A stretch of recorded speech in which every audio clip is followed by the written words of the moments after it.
বাসর রাতে ফুলের গন্ধে ঘর মোহিত। ঘরে যখন আকাশ বৃষ্টির খুব কাছে এলো, বৃষ্টির মনে হয়েছিল সে এক পরম সুখের স্বর্গে পা রেখেছে। কিন্তু আকাশের হাতের উত্তাপ যখন সাধন সীমা ছাড়িয়ে গেল এবং তার চোখের দৃষ্টিতে কামনার চেয়েও বেশি এক আদিম হিংস্রতা ফুটে উঠল, তখন বৃষ্টির সারা শরীর অবশ হয়ে গেল। কি এমন ছিল আকাশের সেই ছোঁয়ায় যা বৃষ্টির শরীরের রোমকূপ খাড়া করে দিচ্ছিল? কেন সে ঘনিষ্ঠ মুহূর্তটি এক নিমিষেই আর্তনাদে বদলে গেল? কলকাতার এক পুরনো আভিজাত্যপূর্ণ বাড়িতে আজ আলোর রোশনাই, চারদিকে গাঁদা আর রজনীগন্ধার তীব্র সুবাস। আজ অবিনাশ বাবুর একমাত্র ছেলে আকাশের বিয়ে।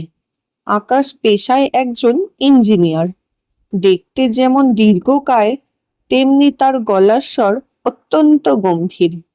তবে পাড়ার লোক তাকে একটু চাপা স্বভাবের বলেই চেনে। আকাশের সঙ্গে বিয়ে হয়েছে মফস্বলের মেয়ে বৃষ্টির। বৃষ্টি হাসিতে যেন মুক্ত ঝরে। লাল বেনারসি আর চন্দনের ফোঁটায় তাকে আজ অপ্সরার মতো লাগছে। শুভ দৃষ্টির সময় আকাশের চোখের দিকে তাকিয়ে বৃষ্টি এক মুহূর্তের জন্য শিউরে উঠেছিল। আকাশের চোখে যেন এক গম্ভীর কুয়াশা ঢাকা সমুদ্র। বিয়ের সব আচার অনুষ্ঠান শেষ হতে হতে রাত প্রায় 1:30 বেজে গেল। আত্মীয় স্বজনের ভিড় কমছে। সুরঞ্জনা দেবী বৃষ্টির হাত ধরে বাসর ঘরে নিয়ে বসালেন। খাটের ওপর দুধ সাদা চাদর, তার ওপর গোলাপের পাপড়ি ছড়ানো।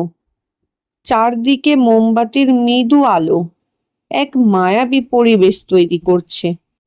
সুরঞ্জনা দেবী আকাশের পিঠে হাত রেখে নিচু স্বরে বললেন, আকাশ, মেয়েটা খুব নরম, কোনো অবহেলা করিস না যেন। আকাশ কোনো কথা না বলে শুধু মাথা নিচু করে ঘরে ঢুকলো। ঘরের দরজা বন্ধ হতেই এক অদ্ভুত নিস্তবতা নেমে এলো। বৃষ্টি খাটের এক কোণে জড়সড় হয়ে বসেছিল। তার বুকের ধকপকানি সে নিজেই শুনতে পাচ্ছে। আকাশ ধীরে ধীরে বৃষ্টির কাছে এসে বসল। বৃষ্টির খুব কাছে আসতেই সে আকাশের গায়ের পারফিউমের কড়া গন্ধ আর তার তপ্ত নিঃশ্বাস অনুভব করল।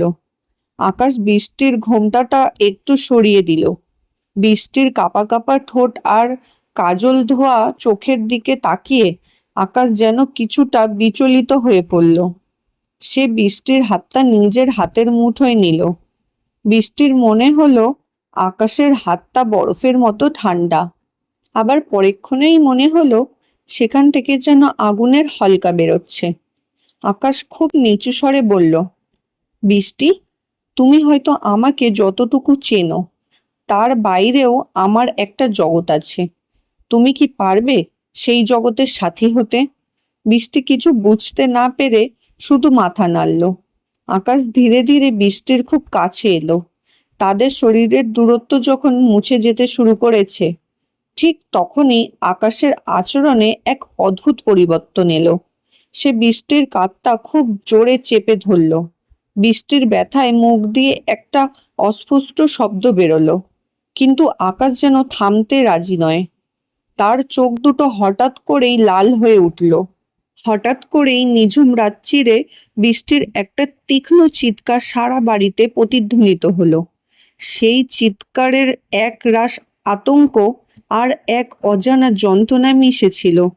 বাসর ঘরের বাইরে থাকা আত্মীয়রা ভয়ে শিউরে উঠল। সুরঞ্জনা দেবী আর অবিনাশবাবু দৌড়ে দরজার সামনে এলেন। সুরঞ্জনা দেবী চিৎকার করে বললেন, আকাশ, দরজা খোল। কি হয়েছে? বৃষ্টি কাঁদছে কেন? ভিতরে তখন এক অদ্ভুত দৃশ্য। আকাশ খাটের এক পাশে স্তব্ধ হয়ে বসে আছে, আর বৃষ্টি মেঝেতে লুটিয়ে পড়ে ফুপিয়ে কাঁদছে।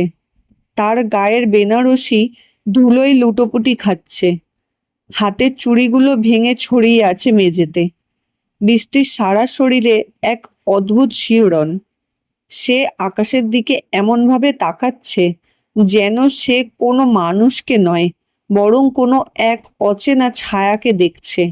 অবশেষে আকাশ উঠে গিয়ে দরজাটা খুলে দিল। তার সারা কপালে ঘাম, মুখটা ফ্যাকাশে। সে কারো দিকে না তাকিয়েই ঘর থেকে বেরিয়ে ছাদের দিকে চলে গেল। বাড়ির লোক ঘরে ঢুকে বৃষ্টির অবস্থা দেখে থমকে গেল। সকাল হতেই পাড়াময় রটে গেল। বাসর রাতেই কোণে ডিভোর্সের দাবি তুলেছে। কিন্তু কেন? সেই রাতে বৃষ্টির সঙ্গে এমন কি ঘটেছিল যা তাকে এই চরম সিদ্ধান্তে দিকে ঠেলে দিল? আকাশ কি সত্যিই কোনো মানসিক ব্যাধিতে আক্রান্ত, নাকি এর পেছনে লুকিয়ে আছে অন্য কোনো রহস্য? বাসর ঘরের এই অভিশপ্ত রাত শেষ হয়ে ভোরের আলো ফুটতেই বাড়িতে এক শ্মশান নীরবতা নেমে এলো। সুরঞ্জনা দেবী বৃষ্টির পাশে মেঝেতে বসে আছেন। বৃষ্টির চোখের জল যেন শুকিয়ে গেছে, কিন্তু তার চোখের কোণে এক আদিম আতঙ্ক জমে আছে। ভোরের আলোয় ঘরটা যেন স্পষ্ট হলো। তখন দেখা গেল ঘরের দেওয়ালে টাঙানো আকাশের ছবিটা বাঁকা হয়ে আছে, আর আলমারির আয়নাটা ঠিক মাঝখান থেকে ফেটে গেছে, যেন কেউ খুব জোরালো আঘাত করেছে ওটাতে। সুরঞ্জনা দেবী কাঁপা কাঁপা গলায় জিজ্ঞেস করলেন, বলো মা বৃষ্টি, কি এমন ঘটলো যে তুমি এমন চিৎকার করলে? আকাশ কি তোকে মেরেছে? বৃষ্টি শুধু ফ্যাল করে তাকিয়ে রইল। তার মনে পড়ছে সেই মুহূর্তের কথা, যখন আকাশ তার খুব কাছে এসেছিল। আকাশের ছোঁয়াটা সাধারণ কোনো পুরুষের প্রেমের ছোঁয়া ছিল না। বৃষ্টির মনে হচ্ছিল আকাশের শরীরের ভেতর দিয়ে যেন একটা অদৃশ্য বিদ্যুৎ প্রবাহ বাইছে। আকাশ যখন তাকে নিবিড়ভাবে কাছে টেনে নিয়েছিল, ঠিক তখনই আকাশের গলার স্বর বদলে গিয়েছিল। সে অস্ফুট স্বরে এমন কিছু শব্দ উচ্চারণ করছিল যা মানুষের ভাষা বলে মনে হচ্ছিল না। বৃষ্টির মনে হয়েছিল সে কোনো মানুষের নয়, বরং কোনো এক হিংস্র জানোয়ারের কবলে পড়েছে। অবিনাশবাবু ঘরের বাইরে দাঁড়িয়ে পায়চারি করছেন। তিনি এলাকার গণ্যমান্য ব্যক্তি। তার ছেলের নামে এমন অপবাদ তিনি সহ্য করতে পারছেন না। তিনি গম্ভীর গলায় বললেন, আকাশ কোথায়? ওকে এখনই ডেকে আনো, আর বৃষ্টির বাবাকে খবর দাও। এ বাড়িতে আজ আর উৎসব হবে না। এদিকে আকাশ বাড়ির পেছনের বাগানে একটা প্রাচীন অশ্বত্থ গাছের নিচে স্তব্ধ হয়ে বসে আছে।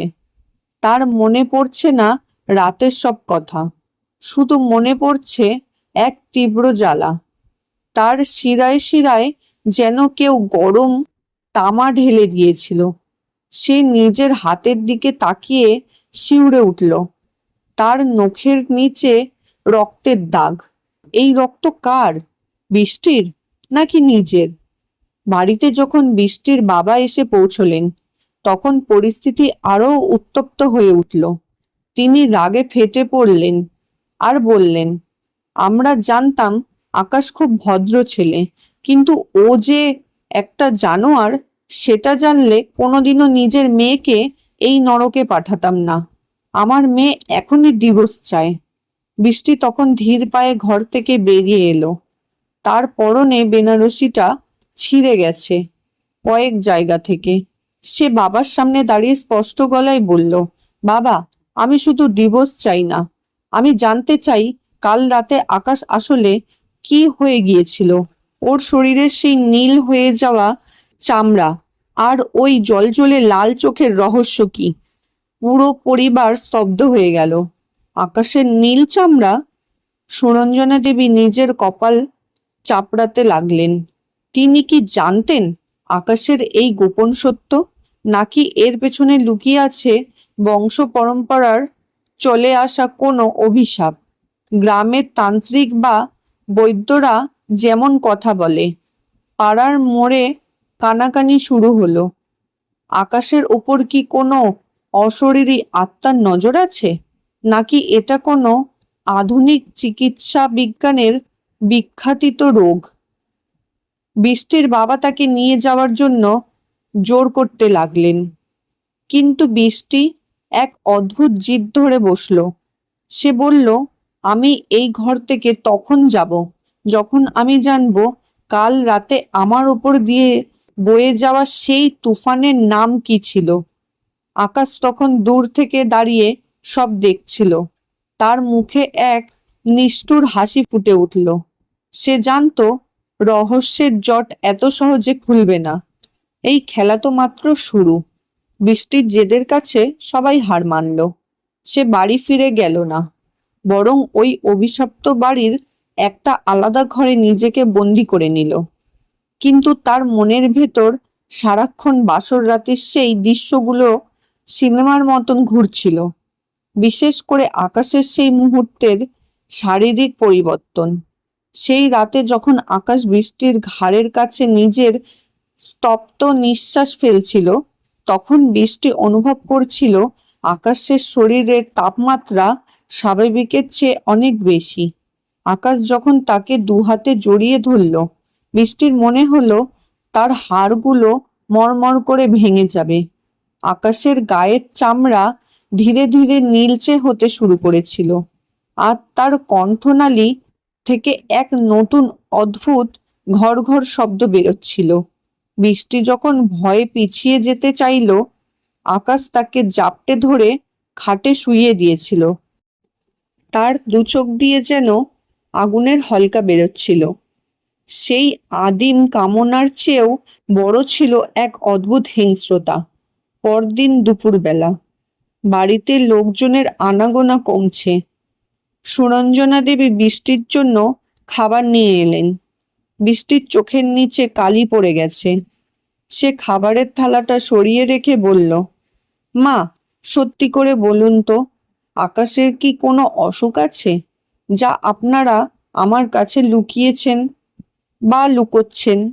সুরঞ্জনা দেবী জানলার বাইরে তাকিয়ে রইলেন। তার চোখ দিয়ে জল গড়িয়ে পড়ল। তিনি ফিসফিস করে বললেন, আকাশের যখন 12 বছর বয়স, তখন ও পাহাড়ে গিয়ে একবার নিখোঁজ হয়ে গিয়েছিল 3 দিনের জন্য। ফিরে আসার পর থেকেই ওর মধ্যে এই পরিবর্তনগুলো মাঝে মাঝে দেখা যায়। অমাবস্যা বা পূর্ণিমার রাতে ও নিজের মধ্যে থাকে না। আমরা ভেবেছিলাম বিয়ের পর সব ঠিক হয়ে যাবে, কিন্তু বৃষ্টি চমকে উঠল। তার মানে আপনারা জেনে শুনে আমার জীবনটা নষ্ট করলেন? বিকেলের দিকে বৃষ্টি বাগানের দিকে হাঁটতে গেল। সেখানে আকাশকে দেখা গেল। সে একা একা একটা পাথরের ওপর বসে আছে। বৃষ্টি সাহস সঞ্চয় করে তার সামনে গিয়ে দাঁড়ালো। আকাশ মাথা তুলল। তার মুখটা এখন খুব মাসুম, খুব শান্ত। সে বলল, বৃষ্টি, তুমি চলে যাওনি কেন? আমি নিজেকে নিয়ন্ত্রণ করতে পারি না। কাল রাতে আমি তোমাকে আঘাত করতে চাইনি, কিন্তু আমার ভেতরের সেই অন্য সত্তাটা জেগে উঠেছিল। বৃষ্টি আকাশের চোখের দিকে তাকালো। সেখানে এখন লাল আভা নেই, বরং এক গভীর বিষাদ আছে। বৃষ্টি ধীর পায়ে আকাশের পাশে বসলো। সে আকাশের হাতটা ধরল।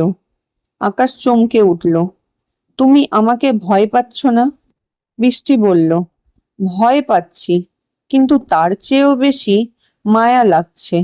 কাল রাতে তোমার শরীরের সেই নীল ছোঁয়া আমাকে যতটা আতঙ্কিত করেছিল, ততটাই কৌতূহলী করেছে। তুমি কি জানো তোমার সাথে আসলে কি হচ্ছে? আকাশ দীর্ঘ নিঃশ্বাস ফেলে বলল, আমি জানি না। শুধু জানি যখন আমার রক্ত গরম হতে শুরু করে, তখন আমার আর কোনো হিতাহিত জ্ঞান থাকে না। আমি তখন শুধু চাই কাউকে ছিঁড়ে খেতে, কাউকে নিজের আওতাতে নিতে। বৃষ্টি লক্ষ্য করলো কথা বলতে বলতে আকাশের গলার কাছে একটা শিরা নীল হয়ে ফুলে উঠছে। সূর্যের আলো কমে আসতেই আকাশের আচরণ আবার অস্থিরতা দেখা দিচ্ছে। বৃষ্টি বুঝতে পারল আজ রাতটাও আবারও ভয়ানক হতে চলেছে। সন্ধ্যার পর আকাশের বাবা অবিনাশ বাবুকে দেখা গেল লাইব্রেরির ঘরে কার সাথে যেন চুপি চুপি কথা বলছেন। বৃষ্টি আড়ালে দাঁড়িয়ে শুনল। অবিনাশবাবু বলছেন, তান্ত্রিককে খবর দাও, আকাশের ভেতরের ওই পশুটাকে আবার শান্ত করতে হবে, নয়তো ও মেয়েটাকে মেরে ফেলবে। বৃষ্টির বুকটা কেঁপে উঠল। সে বুঝতে পারল এই বাড়িতে শুধু আকাশ নয়, বাড়ির বড়রাও কিছু একটা গোপন করছে। আর সেই রহস্যেরই কেন্দ্রবিন্দুতে আছে আকাশের ওই পশু সত্তা, যা যৌনতা আর হিংস্রতার এক অদ্ভুত সংমিশ্রণ। বৃষ্টি ঠিক করলো আজ রাতে সে পালাবে না। সে দেখবে অন্ধকার নামলে আকাশ আসলে কি হয়ে যায়। সে নিজের ঘরের দরজা খোলা রাখলো এবং অপেক্ষা করতে লাগলো। রাত বাড়ার সাথে সাথে বাতাসের শব্দ যেন গোঙানির মতন শোনাতে লাগলো। হঠাৎ বৃষ্টির ঘরের দরজাটা একটা ছায়া এসে দাঁড়ালো, বিশাল এক অবয়ব। আকাশের নিঃশ্বাস এখন অনেক বেশি দ্রুত এবং ভারী। সে ঘরের ভেতরে পা রাখলো। তার পরনের পাঞ্জাবিটা বুক পর্যন্ত খোলা। তার সুঠাম শরীরের পেশিগুলো যেন ফেটে বেরিয়ে আসতে চলছে। বৃষ্টি বিছানা ছেড়ে উঠে দাঁড়ালো। তার হৃৎপিণ্ড এখন ড্রামের মতো বাজছে। আকাশ ধীর পায়ে তার দিকে এগিয়ে আসছে, আর তার চোখ দুটো অন্ধকারে বিড়ালের মতন জ্বলছে। রাত তখন গভীর। গোটা বাড়ি নিস্তব্ধতায় ডুবে থাকলেও বৃষ্টির ঘরের ভেতর এক অসহ্য গরম অনুভূতি হচ্ছিল। আকাশ যখন ঘরের ভেতর ঢুকলো, বৃষ্টি দেখলো তার শরীরের প্রতিটি রোমকূপ যেন খাড়া হয়ে আছে। আকাশের খালি বুকটা দ্রুত ওঠানামা করছে। জানলার বাইরে দিয়ে আসা চাঁদের নীলছে আলো তার নীল হয়ে যাওয়া শরীরের ওপর পড়ে এক ভৌতিক পরিবেশ তৈরি করছে। আকাশ বৃষ্টির খুব কাছে এসে দাঁড়ালো। সে কোনো কথা বলছে না, শুধু তার নিঃশ্বাসের শব্দ শোনা যাচ্ছে। বৃষ্টি অনুভব করলো এক তীব্র সম্মোহন। সে চাইলেও চিৎকার করতে পারছে না। তার শরীর যেন পাথরের মতো জমে গেছে। আকাশ তার বড় বড় হাত দুটো দিয়ে বৃষ্টির মুখটা ধরল। তার হাতের ছোঁয়া আগুনের মতন গরম। আকাশ ফিসফিস করে বলল, বৃষ্টি, আমি তোমাকে বলেছিলাম না চলে যেতে? এখন যে সময় হয়ে গেছে। ও জেগে উঠেছে। বলতে বলতেই আকাশের চোখ দুটো সম্পূর্ণ লাল হয়ে গেল। সে হঠাৎ করেই বৃষ্টিকে জাপটে ধরে বিছানায় ফেলে দিল। বৃষ্টির মনে হলো কোনো মানুষ নয়, বিশাল এক কৃষ্ণকায় পাথর তার ওপর চেপে বসেছে। আকাশের ঠোঁট বৃষ্টির গলার কাছে আসতেই বৃষ্টি এক তীব্র যন্ত্রণা অনুভব করলো। আকাশ যেন তাকে কামড়ে দিতে চাইছে, কিন্তু সেই যন্ত্রণার সাথে মিশে ছিল এক অদ্ভুত শিহরণ, যা বৃষ্টির স্নায়ুকে অবশ করে দিয়েছিল। ঠিক সেই মুহূর্তে বাড়ির নিচে থেকে তান্ত্রিকের মন্ত্রোচ্চারণ শব্দ ভেসে এলো। তান্ত্রিকের গভীর স্বর আর ধুনোর গন্ধে বাতাস ভারী হয়ে উঠল। নিচ থেকে আওয়াজ এলো, ওকে বাঁধো, নীল রক্তকে শান্ত করো। মন্ত্রের শব্দ কানে যেতেই আকাশ যন্ত্রণায় কোকিয়ে উঠল। সে বৃষ্টিকে ছেড়ে দিয়ে মেঝেতে পড়ে গড়াগড়ি খেতে লাগলো। তার শরীরটা অদ্ভুতভাবে মোচড় দিচ্ছিল, যেন হাড়গুলো নিজেদের জায়গা পরিবর্তন করছে। বৃষ্টির ভয়ঙ্কর করুণা হলো এবং মানুষটার ওপর। সে বিছানা থেকে নেমে আকাশের কাছে গেল। আকাশ, শান্ত হও। বৃষ্টি আকাশের মাথাটা নিজের কোলে তুলে নিল। আকাশের সারা শরীর থেকে ঘাম ঝরছে। সে বৃষ্টির দিকে তাকিয়ে অস্ফুট স্বরে বলল, ওরা ওরা আমাকে শেষ করে দেবে। আমার বাবা, তিনি আমার এই অবস্থার জন্য দায়ী। বৃষ্টি চমকে উঠল। অবিনাশবাবু, তিনি কি করছেন? আকাশ আর কিছু বলতে পারল না। সে অজ্ঞান হয়ে গেল। ঠিক সেই সময় ঘরের দরজা ভেঙে তান্ত্রিক এবং অবিনাশবাবু ভেতরে ঢুকলেন। তান্ত্রিকের হাতে একটা লোহার শিকল আর এক পাত্র লাল রক্তের তরল। অবিনাশবাবু গর্জে উঠলেন, বৃষ্টি, ওর শরীর থেকে ওই অশুভ শক্তিকে আজই বের করতে হবে, নয়তো আমাদের বংশের নাম ডুবে যাবে। তান্ত্রিক আকাশের গায়ে সেই লাল তরল ছিটিয়ে দিতেই আকাশের শরীর থেকে ধোঁয়া বেরোতে শুরু করলো। বৃষ্টি বাধা দিতে গেলে অবিনাশবাবু তাকে জোর করে সরিয়ে দিলেন। তান্ত্রিক বলতে লাগলেন, এই নীল রক্ত সাধারণ নয়, এ হলো সেই প্রাচীন অভিশাপ যা পাহাড়ের নিখোঁজ হওয়া সময় ওর শরীরে ঢুকেছিল। ও কোনো মানুষ নয়, ও অর্ধেক পশু। বৃষ্টিকে ঘর থেকে বের করে দিয়ে বাইরে থেকে তালা লাগিয়ে দেওয়া হলো। সারা রাত ধরে বৃষ্টির কানে আসতে লাগলো আকাশের সেই অতি প্রাকৃত চিৎকার আর চাবুকের শব্দ। বৃষ্টির মনে হতে লাগলো ওরা আকাশকে চিকিৎসা করছে না, বরং তাকে তিলে তিলে হত্যা করছে। ভোরবেলা বৃষ্টি জানালা দিয়ে দেখলো আকাশকে শিকল দিয়ে বেঁধে একটা অন্ধকার ঘরে নিয়ে যাওয়া হচ্ছে। তার শরীরের নীল রং এখন কালচে হয়ে গেছে। বৃষ্টি নিজের মনে মনে প্রতিজ্ঞা করল, তাকে এই রহস্যের শেষ দেখতেই হবে। আকাশের ডায়েরি বা তার ব্যক্তিগত কোনো জিনিস কি আছে এই বাড়িতে? বৃষ্টি চুপি চুপি আকাশের পড়ার ঘরে ঢুকলো। সেখানে পুরনো বইয়ের আড়ালে সে একটা পুরনো চামড়ার বাঁধানো ডায়েরি খুঁজে পেল। ডায়েরিটা খুলতেই তার চোখ কপালে উঠল।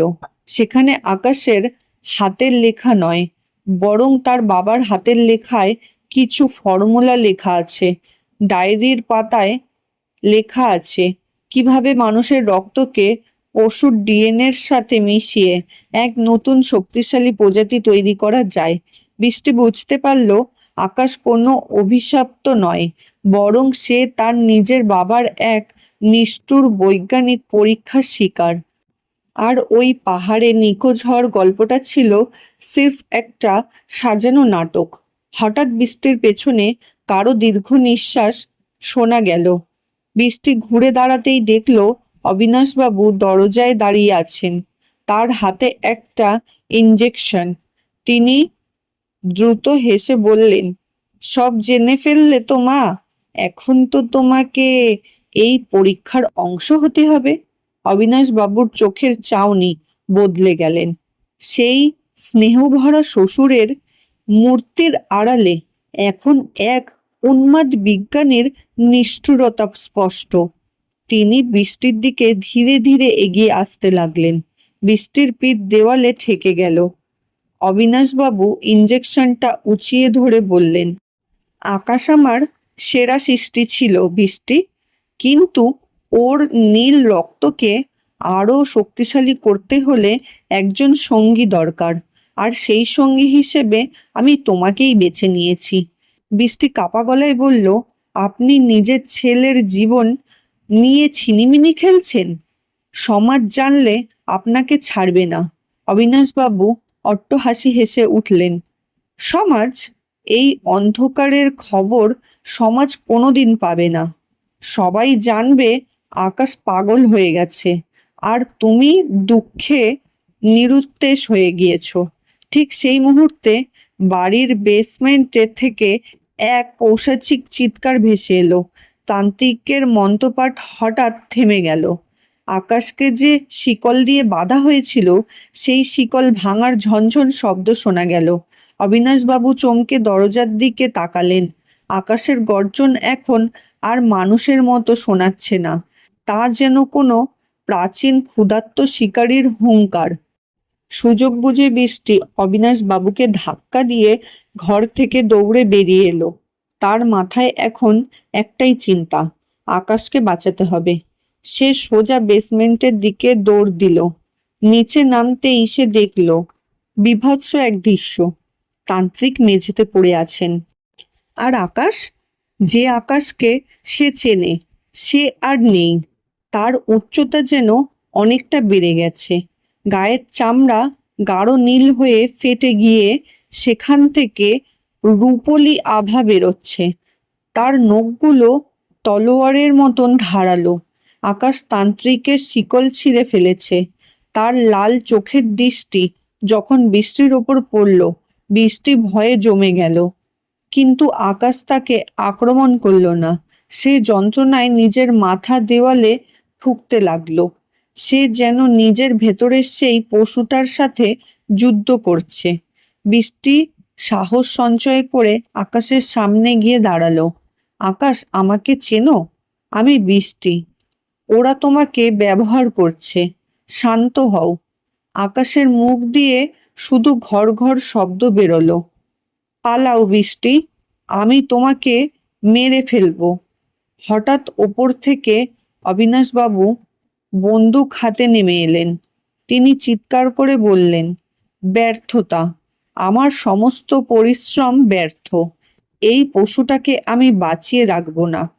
তিনি আকাশের দিকে লক্ষ্য করে গুলি চালালেন। প্রথম গুলিটা আকাশের কাঁধে লাগলো, কিন্তু নীল রক্তের শরীরে সেই গুলি কোনোভাবেই পড়ল না। আকাশ এবার ঘুরে দাঁড়ালো তার নিজের জন্মদাতার দিকে। তার চোখে তখন প্রতিশোধের আগুন। এক লাফে আকাশ অবিনাশবাবুর ওপর গিয়ে পড়ল। বৃষ্টি চিৎকার করে উঠল, কিন্তু তার কিছু করার ছিল না। অবিনাশবাবুর হাত থেকে বন্দুকটা ছিটকে গেল। আকাশের থাবার এক আঘাতেই অবিনাশবাবু ছিটকে পড়লেন দেওয়ালের কোণে। পুরো বাড়ি কাঁপতে শুরু করলো। হয়তো কোনো গোপন ল্যাবরেটরির কেমিক্যাল রিয়াকশনে আগুন ধরে গেছে। ধোঁয়ায় ভরে উঠল বেসমেন্ট। আকাশ আবার বৃষ্টির দিকে ফিরল। তার নীল হাতটা সে বৃষ্টির দিকে বাড়িয়ে দিল, কিন্তু এবারের স্পর্শে কোনো হিংস্রতা ছিল না। সে বৃষ্টিকে পাজা কোলে করে তুলে নিল এবং এক লাফে বেসমেন্টের ছোট জানালাটা ভেঙে বাইরের বাগানে বেরিয়ে এলো। বাইরে তখন ঝিরঝিরে বৃষ্টি পড়ছে। আকাশের শরীরের উত্তাপ বৃষ্টির জলের ছোঁয়ায় ধীরে ধীরে কমতে শুরু করলো। নীল রংটা ফিকে হয়ে আবার স্বাভাবিক হতে লাগলো। আকাশ বৃষ্টিকে ঘাসের ওপর নামিয়ে দিয়ে নিজে অবসন্ন হয়ে পড়ে গেল। বৃষ্টি দেখলো আকাশের ক্ষতস্থান থেকে নীল রক্ত বেরোচ্ছে। সে নিজের শাড়ির আঁচল ছিঁড়ে আকাশের ক্ষত বাঁধতে শুরু করলো। আকাশ বৃষ্টির দিকে তাকিয়ে শান্ত হয়ে থাকলো। সব শেষ হয়ে গেল বৃষ্টি। আমার পরিচয়, আমার পরিবার। বৃষ্টি তার হাত শক্ত করে ধরে বলল, কিছু শেষ হয়নি আকাশ। আজ থেকে এক নতুন যুদ্ধ শুরু। তোমাকে সুস্থ করার দায়িত্ব আমার। কিন্তু ভোরের আলো ফোটার আগেই দূরে পুলিশের গাড়ির সাইরেন শোনা গেল। প্রতিবেশীরা নিশ্চয়ই আগুনের খবর পেয়ে পুলিশ ডেকেছে। বৃষ্টি বুঝতে পারল আকাশকে এখানে রাখা নিরাপদ নয়। পুলিশ ওকে দেখলেই খাঁচায় ভরে কিংবা পাগল ঘোষণা করবে। বৃষ্টি আকাশকে ধরে তুলল। আমাদের পালাতে হবে আকাশ। এমন কোথাও যেতে হবে যেখানে কোনো বিজ্ঞান বা কোনো সমাজ আমাদের খুঁজে পাবে না। আকাশ টলতে টলতে উঠে দাঁড়ালো। তার চোখে এখন বৃষ্টির জন্য এক গভীর ভালোবাসা আর কৃতজ্ঞতা। কিন্তু সে জানে তার ভেতরে থাকা সেই নীল সত্তাটা যে কোনো সময় আবার জেগে উঠতে পারে।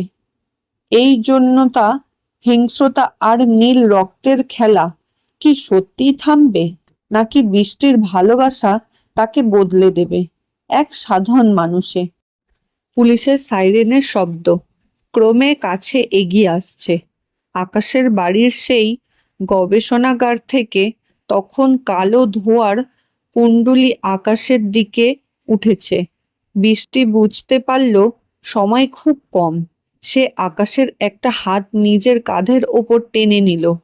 আকাশ তখনও পুরোপুরি স্বাভাবিক হতে পারেনি। তার শরীরের নীল আভাটা মাঝে মাঝেই দপদপ করে উঠছে, যেন ভেতরের সেই সত্তাটা শেষবার লড়াই করছে বাইরে আসার জন্য। বৃষ্টি তাকে নিয়ে পেছনের ঘন জঙ্গলের রাস্তা দিয়ে হাঁটতে শুরু করলো। ঝিরঝিরে বৃষ্টিতে ভিজে আকাশের শরীরের তপ্ত ভাবটা কিছুটা কমেছে। অনেকটা পথ যাওয়ার পর ওরা একটা পুরনো পরিত্যক্ত শিব মন্দিরের সামনে এসে থামল। জায়গাটা নির্জন, ঝোপঝাড়ে ঢাকা। বৃষ্টি আকাশকে মন্দিরের চাতালটায় বসিয়ে দিল। আকাশের চোখ তখন অর্ধনিমীলিত। সে ক্লান্ত স্বরে বলল, বৃষ্টি, তুমি কেন নিজেকে এই বিপদের মুখে ফেললে? আমি এক অভিশপ্ত সত্তা। আমার শরীরের ভেতরে যে নীল বিষ বইছে তা যে কোনো সময় তোমাকে গ্রাস করতে পারে। বৃষ্টি আকাশের খুব কাছে গিয়ে বসল। সে আকাশের কপালে জমে থাকা ঘাম নিজের আঁচল দিয়ে মুছে দিল। তারপর আকাশের চোখের দিকে তাকিয়ে গভীর স্বরে বলল, আকাশ, ভালোবাসা মানে শুধু ভালো সময়টা ভাগ করে নেওয়া নয়। তোমার ওই নীল রক্ত যদি বিষ হয়, তবে আমি সেই বিষের নীলকণ্ঠ হতে রাজি। তোমার ভেতরের ওই পশুটাকে আমি আমার প্রেম দিয়ে শান্ত করব। বৃষ্টির ছোঁয়ায় আকাশের শরীরের এক অদ্ভুত শিহরণ খেলে গেল। তার ভেতরের হিংস্র সত্তাটা যেন এবার এক পরম তৃপ্তিতে শান্ত হতে শুরু করলো। আকাশের লাল চোখ দুটো ধীরে ধীরে স্বাভাবিক কালো রঙের ফিরল। সে বৃষ্টিকে দু হাতে জড়িয়ে ধরল। এবার আর কোনো হাড় মর্মর করে চাপ নয়, বরং এক কোমল আশ্রয়ের টান। মন্দিরের সেই নির্জন অন্ধকারে বৃষ্টির শরীরের ওম আর ভালোবাসার স্পর্শে আকাশ প্রথমবারের মতন অনুভব করল যে সে একজন মানুষ। পরদিন ভোরবেলা পুলিশ আর দমকল বাহিনী অবিনাশ বাবুর বাড়ি থেকে দগ্ধ দেহ উদ্ধার করল। ডায়েরি এবং গবেষণাগারের সব প্রমাণ আগুনেই ভস্মীভূত হয়ে গিয়েছিল। লোকমুখে ছড়িয়ে পড়ল যে অবিনাশ বাবুর বাড়িতে এক ভয়ঙ্কর গ্যাস দুর্ঘটনায় সপরিবারে সবাই শেষ হয়ে গেছে। আকাশ আর বৃষ্টির কোনো হদিস পুলিশ পেল না। কয়েক মাস পর পাহাড়ের কোণে এক ছোট্ট জনপদ, সেখানে এক শান্ত দম্পতি বাস করে। তারা খুব একটা কারো সাথে মেশে না। স্বামীটি পেশায় একজন চিত্রশিল্পী, যে মূলত নীল রঙের নানা বিমূর্ত ছবি আঁকে, আর স্ত্রীটি স্থানীয় স্কুলে বাচ্চাদের পড়ায়। পূর্ণিমার রাতগুলোতে যখন চাঁদ আকাশকে নীল আলোয় ভরিয়ে দেয়, তখন আকাশ কিছুটা অস্থির হয়ে ওঠে। তার গলার কাছে সেই নীল শিরাটা আজও মাঝে মাঝে জেগে ওঠে। কিন্তু তখন বৃষ্টি তার পাশে এসে দাঁড়ায়। সে আকাশের হাত ধরে তার বুকে মাথা রাখে। বৃষ্টির সেই শান্ত নিঃশ্বাসের ছোঁয়ায় আকাশের ভেতরের সেই নীল দানবটা চিরকালের জন্য ঘুমিয়ে পড়ে। আকাশের সেই ডায়েরির শেষ পাতাটা বৃষ্টি একদিন লিখেছিল, বিজ্ঞান যেখানে হার মানে সেখানেই শুরু হয় অলৌকিকতা। আর সেই অলৌকিকতার নামই হলো ভালোবাসা। আকাশ আর কোনোদিনই সেই হিংস্রতায় ফিরে যায়নি। তার নীল রক্ত এখন আর বিষ নয়, বরং বৃষ্টির প্রেমের ছোঁয়ায় তা এক শান্ত সমুদ্রে পরিণত হয়েছে। তবে আজও বাসর রাতের সেই রহস্যময় আর্তনাদ বৃষ্টির মনে পড়লে সে শিউরে ওঠে, কখনো আতঙ্কে নয়, বরং এক অসীম মায়ার টানে। বন্ধুরা, আজকের এই রহস্যময় গল্পটি ভালো লাগলে ঝটপট একটি লাইক দিয়ে দিন, আর আপনার মূল্যবান মতামত অবশ্যই কমেন্ট করে জানান। এরকম আরো রোমাঞ্চকর এবং শিহরণ জাগানোর গল্প পেতে আমাদের চ্যানেলটি এখনই সাবস্ক্রাইব করে পাশে থাকুন। দেখা হবে পরের ভিডিওতে নতুন কোনো রহস্য নিয়ে। ধন্যবাদ।